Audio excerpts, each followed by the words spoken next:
माळशिरस तालुक्याअंतर्गत 3 दिवस, आज 17 तारीख, उद्या 18 आणि 19 3 दिवस 3 वेगवेगळ्या ठिकाणी वेगवेगळ्या रुग्णांना, संशयित रुग्णांना आपण तपासणी करणार आहे. गायनेकॉलॉजिस्ट मार्फत आणि दंतशिबिर चिकित्सा मार्फत. मुख्यतः जे कर्करोग असतात, पोटाचा कर्करोग, त्यानंतर स्तनाचा कर्करोग, कर्करोग हे असतात. जे प्राथमिक आरोग्य स्तरावर, केंद्र स्तरावर आधी त्यांची संशयित रुग्णाची तपासणी झालेली आहे.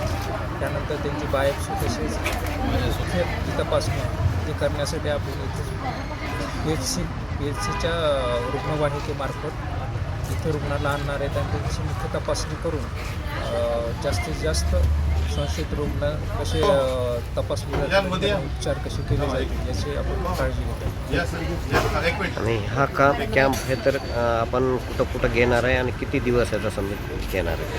दिनांक आज 17 रोजी 17 डिसेंबर रोजी प्राथमिक आरोग्य केंद्र चिंचलवाडी आणि अडस अंतर्गत जे गाव आहे त्यांचे आज तपासणीसाठी बोलवले आहे.